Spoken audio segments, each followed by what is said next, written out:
ছোটবেলায় শুভা নামে একটা গল্প পড়েছিলাম। একটা মেয়ের নাম শুভা। শুভা অর্থ যার কথা অনেক মিষ্টি।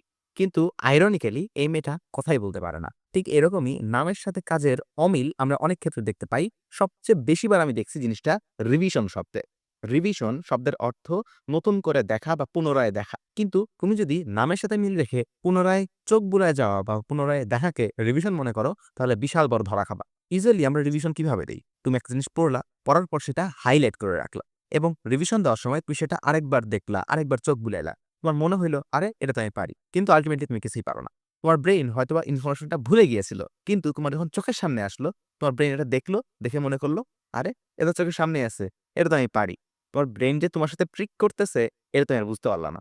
এজন্য রিভিশন দেওয়ার সবচেয়ে বেস্ট পদ্ধতি হচ্ছে অ্যাক্টিভ রিকল পদ্ধতি। এটা আমি আমার ভিডিওতে অনেকবার বলছি। অ্যাক্টিভ রিকল মানে তোমার ব্রেইন থেকে ইনফরমেশন বের করে নিয়ে আসার চেষ্টা করা। এই প্রচেষ্টাকেই বলা হয় অ্যাক্টিভ রিকল পদ্ধতি। তাহলে ভাইয়া রিভিশন কিভাবে দিব? আর এই অ্যাক্টিভ রিকল পদ্ধতি কেমনে ইউজ করে? একটা এক্সাম্পল দেই। আমি যখন বায়োলজি পড়তাম, বায়োলজি চ্যাপ্টার শেষে চ্যাপ্টারের গুরুত্বপূর্ণ পয়েন্টগুলো লিখে রাখতাম। যখন রিভিশন দিতে মন চাইতো, আমি চ্যাপ্টারের শেষে চলে যেতাম। গিয়ে ওই শব্দগুলো দেখতাম যে এই শব্দগুলো কি বুঝায়? এটার অর্থ কি? কোথায় ইউজ করা হয়? সিগনিফিক্যান্স টা কি? যদি আমি কোনো একটা ওয়ার্ডের অর্থ বুঝি না বা কোথায় ইউজ করে এটা বুঝি না, বইয়ে কোন জায়গায় আছে এটা মনে পড়তেছে না, তাহলে আমি সেটা ভুলে গেছি। তখন সেটা আমি আরো ভালোমতো পড়তাম, আরো আন্ডারস্ট্যান্ড করার চেষ্টা করতাম। আর যেগুলো আমি পারতেছি, সেগুলো তো আমি পারতেছি। এইভাবে তুমি তোমার উইকনেস গুলো আইডেন্টিফাই করতে পারবা।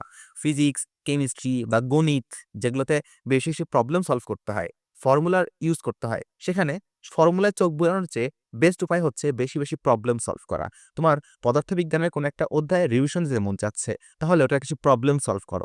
প্রবলেম সলভ করতে, করতে অবশ্যই তোমাকে ফর্মুলাগুলো ইউজ করতে হবে। ফর্মুলাগুলো কোথায় ইউজ করে চিন্তা করতে হবে। বিভিন্ন তথ্য চিন্তা করতে হবে। সেখানেই কিন্তু রিভিশন হয়ে যাচ্ছে। এখন তোমাদের মধ্যে অনেকে নোট বানায় রাখছে। এখন চিন্তা করতেছে, ভাই তাহলে আমার এই নোটগুলার কি হবে? আমি এগুলা কিভাবে রিভিশন দিব? তুমি এগুলাকেও অ্যাক্টিভ রিকল পদ্ধতিতে রিভিশন দিতে পারবা। তুমি যখন তোমার নোটটা রিভিশন দিবা, তখন তুমি বুঝার চেষ্টা করবা এটা কোন টপিকের নোট। তারপর সেই টপিক থেকে তুমি যা, যা জানো, তোমার মাথায় যা, যা আছে তার নোটটা না দেখে খাতায় লিখার চেষ্টা করবা বা কোনো জায়গায় নোট ডাউন করার চেষ্টা করবা। যতটুকু করা যায় ততটুকু প্রেশার দেওয়া যায় দিয়ে সর্বোচ্চ সংখ্যক ইনফরমেশন লেখার চেষ্টা করবা যা তোমার মাথায় ছিল। এরপরে নোটের সাথে মিলাবা যে কোন, কোন গুরুত্বপূর্ণ পয়েন্টগুলো তুমি লিখছো আর কোনগুলা, কোনগুলা তোমার মিস চলে গেছে। ধরো কথার কথা তুমি মিস করছো ক্লোরোফিল ৩ ধরনের, কথার কথা। তাহলে তুমি আরেকটা আলাদা খাতায় লিখে রাখবা ক্লোরোফিল ড্যাশ ধরনের। এটার কাজ কি? পরে বলতেছি। একইভাবে তুমি পরবর্তী পৃষ্ঠাতে যাবা, আরেকটা টপিকের নোট দেখবা, চিন্তা করার চেষ্টা করবা। যেটা পারো সেটা তো পারলা।